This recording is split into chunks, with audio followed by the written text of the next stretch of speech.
Hello everyone, welcome to What If Deku Had Godzilla's Power. Deku Was Godzilla Part 3. Before we start, please go support Anthony Tyler 9 for writing that awesome fanfic. Now let's begin. Izuku Needs a Break Part 1. Izuku was resting within the radiation core of the planet as he was thinking about his life up until this point in time. He had been the witness of Godzilla fighting Ghidorah, as well as fought a few monsters of his own, consisting of the two Mutos that he came across. He fought a massive griffin creature and killed it as well. Then finally he had fought someone who had nearly killed his moth-like mother, who was like a second mother to him since the death of his original one at the hands of Godzilla and Ghidorah. Ever since he went on that trip to the convenience store, his life had been much more active than it used to be, and he was many times stronger than he was before. With his father moving around the planet with Kong in order to take down a new threat, Izuku was starting to wonder if he should even be king of the monsters anymore. With his strength he could become the best hero in the world, but at the same time, he was starting to feel a burnout from fighting every single monster that came out of the woodworks in order to test his mettle. Like seriously, it hadn't been a week since his fight with Rodan that some new monster came out of the ground, and it was freaking Anguirus. Sure, he managed to defeat the bastard quickly and sent him back to where he came from, but it was starting to build up a massive migraine that he was suffering from ever since he became the son of Godzilla. He was leaving his home when he came across something moving towards him at an extremely fast pace, and Izuku strained his eyes in the deep blue sea in order to see who was coming for him. And he was pleasantly surprised by the fact that another genus of his father's species was moving towards him. Sighing in exasperation, he could only do one thing to stave off the migraine that he was getting from fighting all these monsters. He got into a fighting stance in the water and faced off against his much sleeker as well as agile opponent. Izuku was pissed. He hadn't been able to catch the little bastard that was currently swimming in circles around himself. He had already blasted some atomic fire at the creature, but it fired some of its own and managed to push him back a little bit. Sure, he was many times stronger than this creature, but with its speed as well as agility, he couldn't land a single blow on it without evolving himself a much sleeker and more agile form that sacrificed his power. He dragged the battle onto a nearby island that wasn't inhabited, or it was, unless Monarch had evacuated the civilians from the place so the fight could continue. He ran towards his opponent with a speed that was unparalleled in the water as he moved towards his opponent, who just used its legs to jump around him in order to dodge attacks. Izuku screamed out in fury as he started to charge up his atomic power as he moved in for a powerful left hook. Only to have left hook be grabbed and pulled downward as he growled at the creature in front of himself. Opening his mouth right at the creature's face, his atomic breath smashed into the creature as it moved away as fast as possible in order to keep itself alive. Knowing now to not cause Izuku to be close to it, the creature used hit and run tactics in order to whittle Izuku's defense down. What little energy he had to fight back was now causing Izuku to be completely out of energy. As soon as that happened, the new creature, Izuku was now dubbing Zilla, had jumped in for a kill shot as Izuku opened his eyes at the last moment and spun his body around, smashing his tail into Zilla, forcing it to retreat into the watery depths. Kneeling down on the ground, Izuku thought about everything that was happening at the moment. I seriously need to get back in shape. After fighting Rodan with my new body, I need to evolve again in order to. He couldn't finish his thought process when two of the same creatures he just sent off into the ocean had appeared and started to come towards him. Standing back up, Izuku roared at them as he glared harshly at their scavenger-like eyes. They moved in as they attacked his massive legs. Okay, I am going to call you bastards Orgas, since you all are simply smaller versions of me with a much sleeker body type. Izuku said as he got rewarded for his naming of them with atomic fire to the face. Once the smoke cleared up, Izuku coughed up some smoke as his face was covered in soot as well as ash. Glaring at the two Orgas below him, he moved slowly towards them as they moved around him as if they were hunting him themselves. That was when more started to appear from the ocean as Izuku became worried about his life as they were coming in treasure troves of waves. Izuku hardened his expression as he roared out loud, trying to call for Godzilla to come to his aid. He knew that fighting this many opponents would be too much for his massive frame to do, so he decided to hold out until his father would arrive. He knew that his father was in the middle of his own fight, but he needed his father's presence now. The Orga colony attacked Izuku as the young titan had managed to attack back as they clashed in the middle of the island. Swirling around, Izuku was met with nothing but air as the Orgas had landed on his back as they tried to break into his hide with their teeth as well as claws, but nothing worked for them. Izuku swung his body around to toss them off, but the damage they were doing to him was starting to show as his titan form started to release sweat from the time it took him to fight them all. He continued his fight for survival as he managed to strike one of the Orgas down, which caused him to notice how their hide was not as tough as his own, which caused a smirk to show on his face. He just needed one good hit on one of them and he would be capable of taking them all down, and as he fought them hard, Their claws as well as teeth started to break down his tough exterior as Izuku's blood started to drip down from their injuries that affected him. His body was slowly moving at a pace where he couldn't keep an eye on them and he just thought about survival, so he moved towards the ocean where he knew that they wouldn't be capable of keeping up with him. That was a week ago and Izuku was now licking his wounds. He had never seen a colony that big for the Orgas. His father still hadn't come to his aid and he was left alone as the Orgas were trying to break into his radiator core where he could grow as well as heal from his injuries. If they got into here, it would be over for him since they would grow in power as well and their bodies would increase in defenses. Moving over towards where they were trying to get into his area, he moved inside of the hole and covering it up with massive amounts of gold as well as silver. Moving back towards a nearby island, the one where he fought them all originally, Izuku continued his fighting of them on his own as he thought about plans to take them all down without wasting energy. Well shit. Izuku growled out as he had managed to take down a major portion of the colony, but they just kept coming in treasure troves which was overwhelming him. He couldn't keep this up forever as he knew that being overwhelmed was a very bad thing, especially that migraine that had increased exponentially ever since he was brought into the fight with them. As he continued to send kick after kick, scratch after scratch, and tail swipe after another, he found himself standing on an island filled with corpses of the colony, but his body was slowly failing him. Moving back towards the water, he decided to heal as much as possible before moving on to the next fight. He would need it. They were taking longer to defeat and it would be a matter of time before his life would be expired, but as soon as he was about to reach the area where the radiator core was located, his titanic body gave out as he'd transformed into his human form. His scales covering his human body like an armor as he took in all his injuries. Damn, I thought I had more time before this happened, Izuku said, before feeling his leg get grabbed from behind. Looking behind himself, he found one of the Orgas holding onto his left leg as it tried to pull him apart. Growling even more, he pulled a fist back and punched it in the nose as it let go and scurried off. Looking at his now bleeding leg, he sighed as he felt his head again as it was now increasing in pain. Moving into the radiation core of the planet, he laid himself on the ground as he took in radiation, and that was when his mother decided to appear before him. Izuku, I know that you're hurting. But don't you think that something is wrong if you are having a migraine that lasts for more than a day? Inko asked as her mirage had looked at him worryingly. Mom, I know that you're just a mirage. But I'm fine, it's probably just a GRH, Izuku grunted as his head flared up in pain once again. It was here that someone else arrived in the cave as Izuku looked up to find Momo standing there looking worriedly at him. Izuku, are you alright? She asked, concerned. I don't feel so good at the moment. I need to heal from my injuries. Izuku said as he grunted in pain. Momo then laid herself next to him as Izuku tried to hold his head as he grunted every now and then in massive amounts of pain. Pulling up a phone, she called up Roden in order to see what was going on with Izuku, but unknown to them, Monarch was coming up with an answer as to why Izuku was losing against the Orga colony. You're telling us that Izuku needs to evolve his body in order to fix his mental brainwaves? Nezu asked as Serizawa nodded. In order for the Gajira specimen who is having issues with headaches to migraines, that is a major sign of their body needing an evolution. We need to take him to the Antarctic. Serizawa said as he looked at the radiation readings of Izuku. Well, what are we waiting for? Get him on the ship and make sure that we place him in the Antarctic, Nezu called out as everyone prepared for their journey to the South Pole. A few hours after their sudden realization, they all had Izuku in the medical bay of the base as they were making a few last adjustments to Izuku's body in order to record everything that would happen to the boy. As soon as Izuku left the base, they watched as he moved towards the sheet of ice that appeared in front of him as he placed his body down and fell asleep. As soon as that happened, for some reason the air around them began to decrease in temperature as Izuku's Titan form was completely covered in ice as Izuku's body temperature lowered to a level where he was in hibernation. Well, the evolution has begun. You see those emerald colors below the boy? Serizawa asked as Izawa and Nezu nodded their heads. Those are radiation cores that are pure radiation at its purest state. Izuku's going to get a massive upgrade with this new form and he will be capable of holding off the colony of Orgas without much help. He will be much faster, stronger as well as more capable of battling multiple opponents. Serizawa informed. So will he be capable of returning to school in the next couple of days? We need to make sure that he's alright since he needs to be learning. Izawa said as Serizawa nodded. It should ultimately be up to him whether or not he becomes a hero. But we will have to wait a while before he exits his evolution chamber.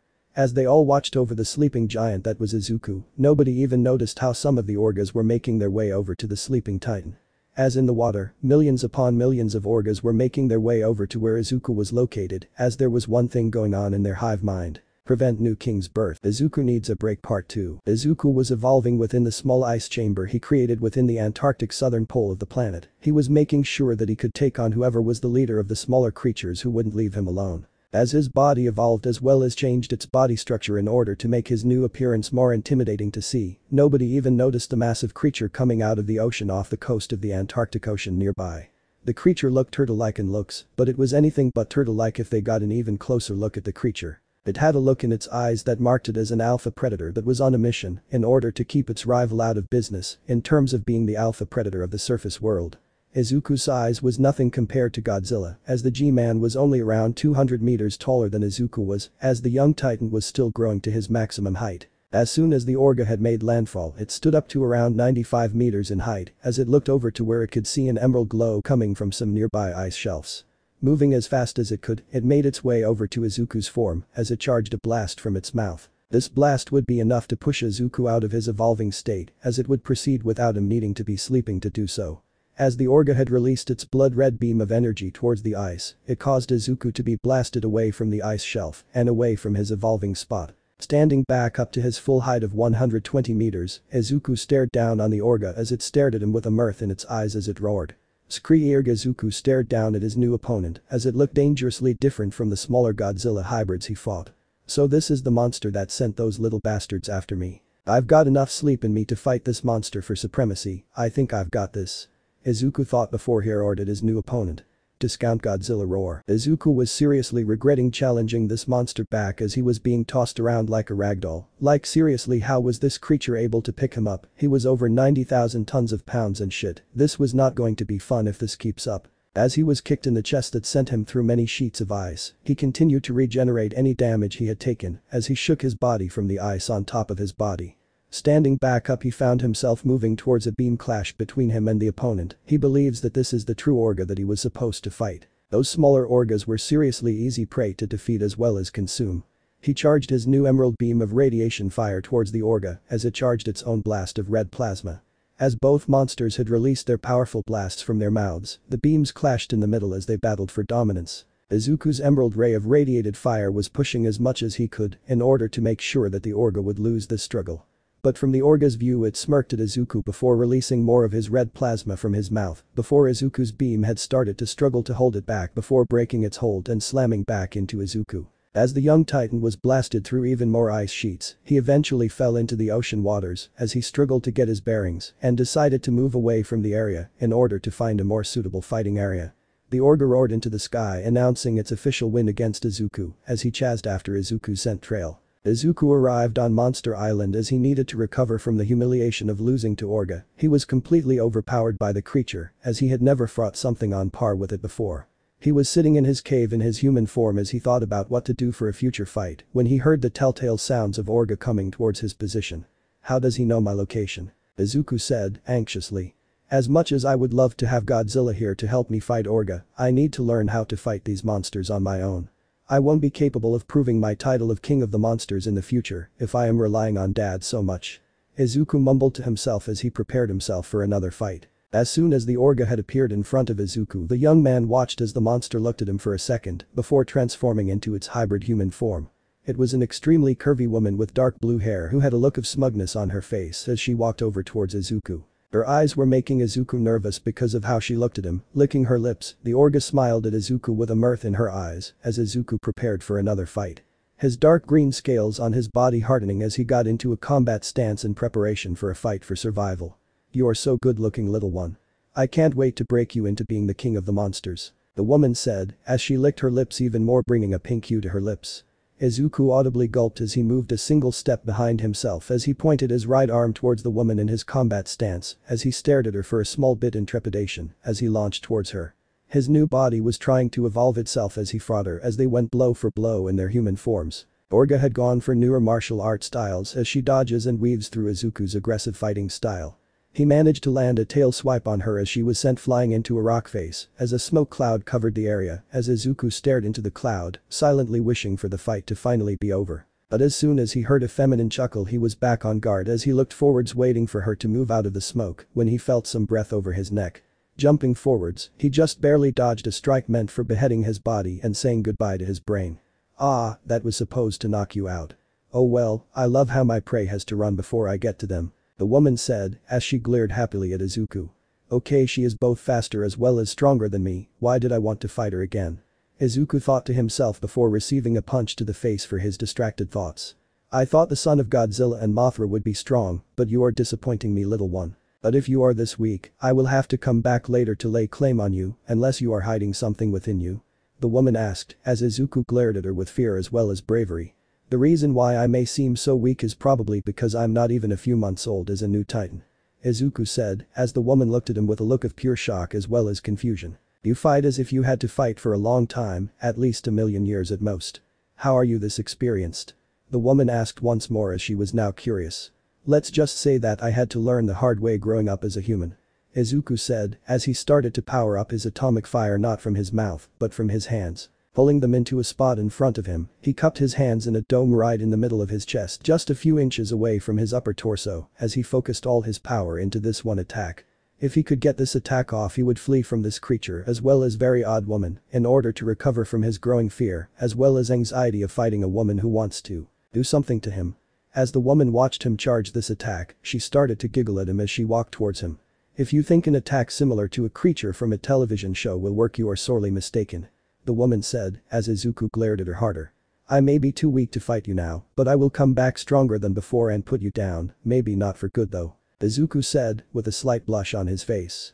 As the blast was ready to be thrown, the woman was already in front of him with a smirk on her face as Izuku stared her down as her face became as close to his own as it blushed even more from the proximity.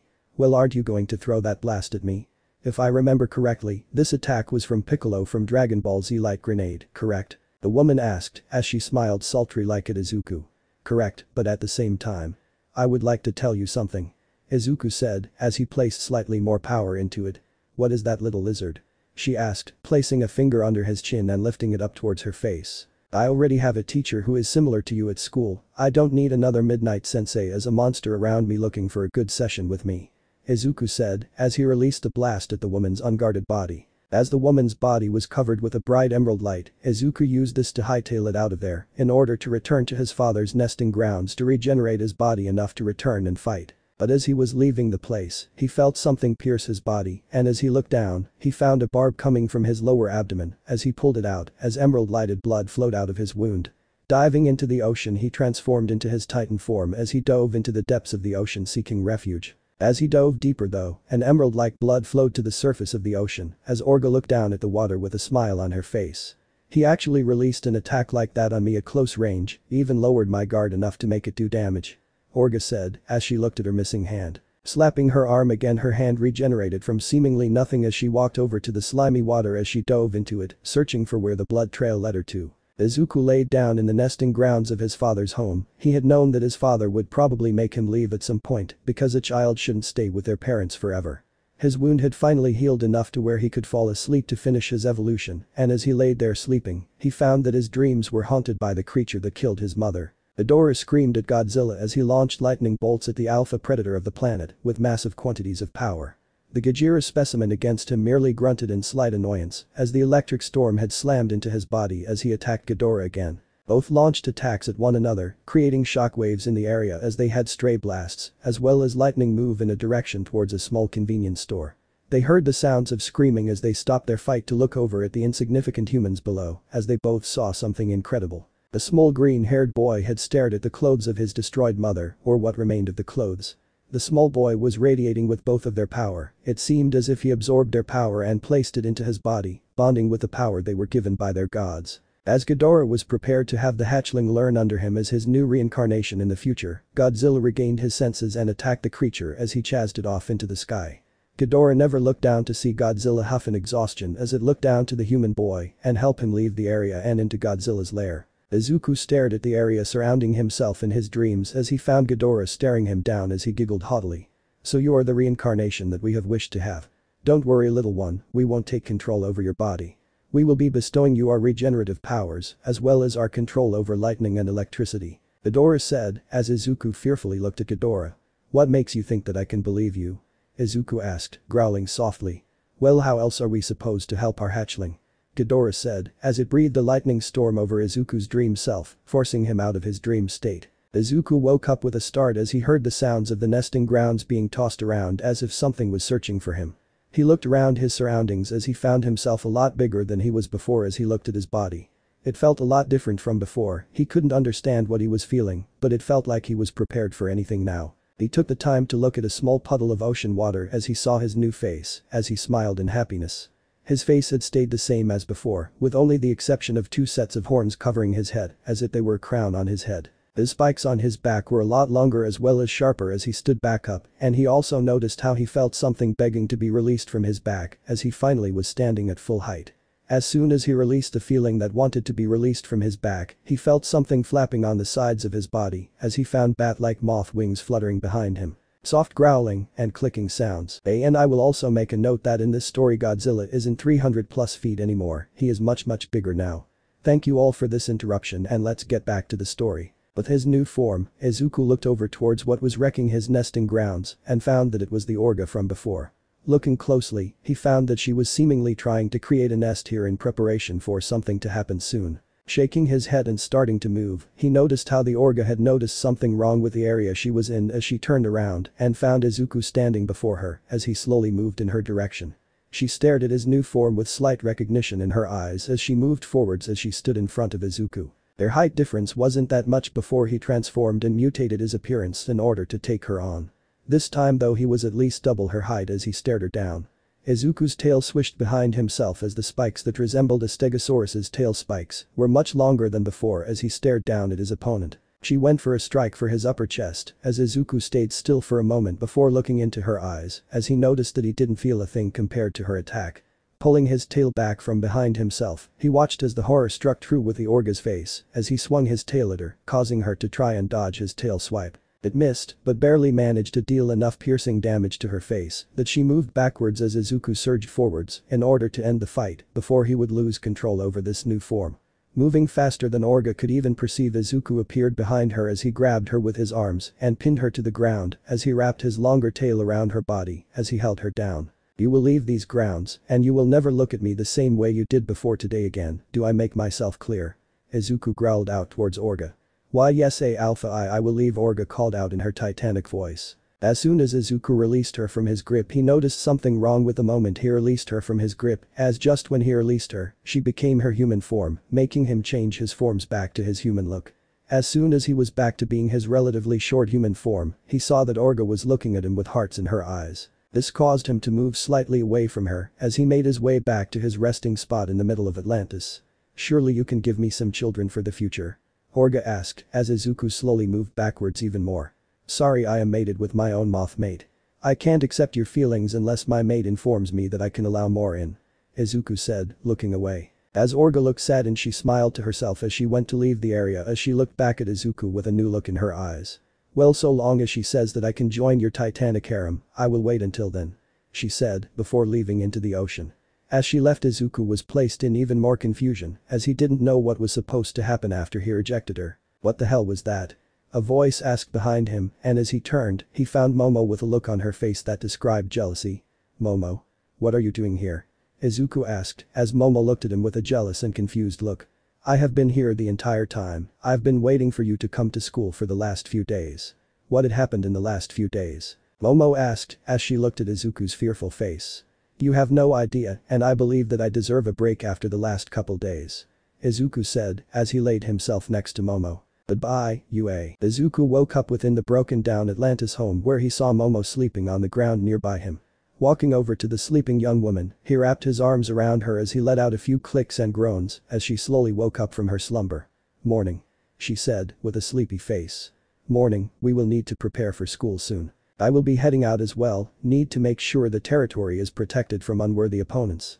Izuku said as he walked towards the waterway out of the Atlantis core where the Hollow Earth Construct entrance was located. As Momo gathered enough radiation from the core as she could, she got up from where she was sleeping from and started to walk around the place before finding the waterway to leave. With Izuku, the young man had transformed into his Titan form as he was swimming about the place as he searched for active threats against his reign as Godzilla's son. As he surfaced from the ocean waters below, he saw that the oil rig that was made into a Monarch base of operations was still quiet. Izuku swam in another direction towards Yue. He was nearing the land where Japan was located as he stepped onto the land as he transformed into his smaller human form. As he shook the water from his hair, he walked up the steps in order to head towards the school as he thought about everything that had been happening lately with all these monster attacks on him as well as his school. Shaking his head, he could only hope that something similar to King Ghidorah would never come to the earth and shake things up. Looking at his emerald-colored dorsal plates on his back, Izuku smiled at how they glowed ominously and pulsed for every new fight he entered. He soon found himself standing in front of Yue as he was about to enter the school, but there was a slight issue. As he tried to enter the school grounds, he wasn't allowed into the school. It wasn't much longer before one of his teachers had arrived in order to see the confusion on his face as they allowed him inside the school grounds. "You've been missing for at least 2 weeks. We were wondering what happened to you to make you miss school for 2 weeks in a row, Midoriya," Aizawa said as he led the boy not to class but towards the principal's office. Sorry, Aizawa-sensei. I've just been busy with keeping some monsters in line. They keep attacking me ever since the end of the USJ attack," Izuku said as Aizawa nodded. "Well, I certainly hope that you won't have to worry about schoolwork after today," the man said, causing Izuku to look confused. As Izuku was sat inside the principal's office, the young titan couldn't help but feel slightly worried as he stared at the beady eyes of Nezu as the creature gave him a sigh.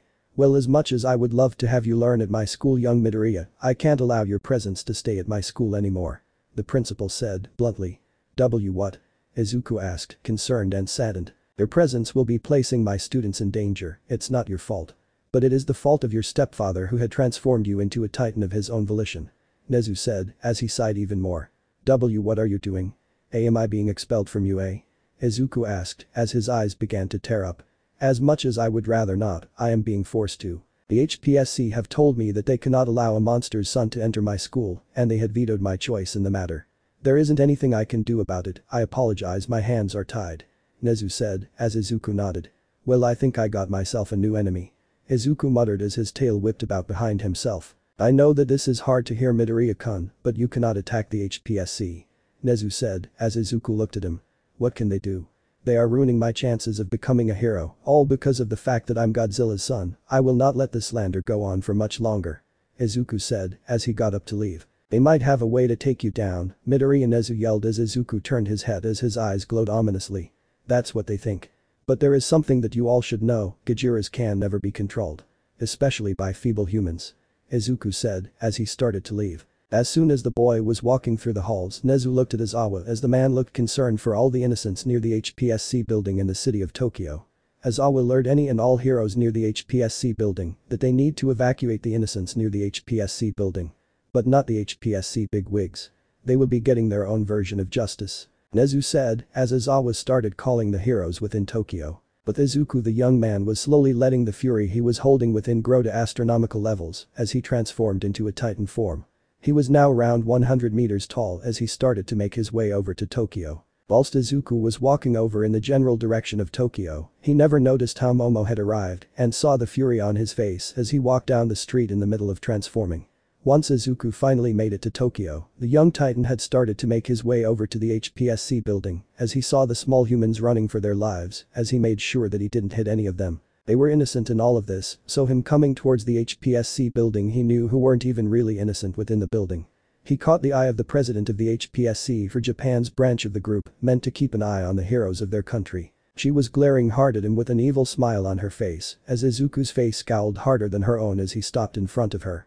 "Well, it seems like the monster had come to us. That makes things easier for us," the president of the commission said with an evil smile. Izuku glared harder at the woman as his dorsal plate started to glow ominously and pulse as he raised a clawed hand towards the woman as he slammed it down on her original position as she just managed to jump out of the way. Reporters were recording the interaction between Izuku as well as the commission president as they were seemingly confused as to why the young hero in training would attack the HPSC by himself. They also had started to see that the young titan was charging an attack at the building itself as he glared harshly at the president as the woman could only hear a telepathic entrance into her mind. "To think that you HPSC grunts think you could take over the world with your mere presence. All of you are villains in my eyes. I will be taking each and every one of you out in every country. You can count on it." Izuku growled in his telepathic link before cutting it off and launching his breath attack into the building, filling all inside as the president of the commission was saved by Hawks. As the commission president had stared at the remains of her hard work and dedication to everything hero-related, she let out an anguished cry as she glared at Izuku, who turned in her direction. He glared harder at her as Hawks attempted to dodge a strike that he thought was for him, as the hero had accidentally lost his grip on the commission president. The commission president was now in Izuku's clawed hand as he pulled the woman up to his face, and the woman could see the flames in his eyes as he glared at her with every fiber of his being. "If you think your glare will scare me, you have another problem coming to you," the commission president said, as she angrily tried to use her quirk against Izuku. Her quirk was mind control in the smallest minute detail, so long as she had eye contact with someone, then she could control them from their mind. She saw the inner workings of her quirk taking effect into the Titan, as she could only smile madly as she thought that she had won against Izuku. "Now that you are under my control, you will become me pet for the FUT," the woman said, before she was lifted into the air and dropped into Izuku's mouth. As Izuku completely swallowed the woman, Izuku felt the smallest effects of the woman's mind control stop working entirely. "She seriously thought that her measly mind control could work on me, she was weaker than I thought. Now to take down each and every HPSC in the world," Izuku thought to himself as he started to walk over towards the ocean in order to take his anger out on the Hero Public Safety Commission around the globe. Once Izuku left the area, Hawks was looking at the destroyed HPSC building as he felt something within him for once. I'm free," the young hero muttered before flying back to his agency in another district. As soon as Izuku landed at the ocean, he decided to move around in the water, letting the Titan personality within him take over for the moment as he was still distraught with his expelling from UA. At UA, the teachers as well as students were fearful after they had just seen Midoriya take down the commission building without any kind of trouble. And as they looked to one another, they thought that UA was next, so they demanded to be protected from Midoriya at all costs from the teachers as well as Nezu. Astode had informed them all that the school wouldn't be targeted by the young Titan as he has no problems with their school as a whole. But they should probably make sure that they aren't pulled into any other country's problems since they have their own issues. Within the United States, a certain number 1 heroine from that country was standing on top of her squadron of planes as their mission from the Hero Commission was to try and take down Godzilla's son. Sadly, they didn't know who the son of Godzilla was in terms of his human form, so they had to rely on Stars and Stripe in order to take him down. As Stars and Stripe had watched the waters below, she could swear that she saw something flash into her mind as it showed a massive creature staring down at her as she was the last of her squad left looking at the giant creature. Shaking her head, she only knew one thing about this whole situation, that whoever attacks this thing will only meet their makers. There was no way she had the strength to fight the king of the monsters' son, who was growing in strength as well as evolving every single day. Monarch had gotten news about Izuku attacking the HPSC building within Japan, as they all scrambled to make sure that they could prevent the deaths of innocents around the world. As they were scrambling to inform their other bases around the world, they were unaware of the fact that someone important was coming aboard their oil rig base. This person was All For One. He was here to collect every bit of information about a certain Godzilla specimen, especially after learning of the Titan's placement within the world, as well as his expelling from UA. "I can't wait to give Tamura a new pet," All For One said, as he smiled within his mask. Let me know in the comments below if you guys want the next part. Also check out my other video that has been shown and left. Thank you for watching. If you enjoyed this video, please like and share this video. And have a fantastic day. Bye.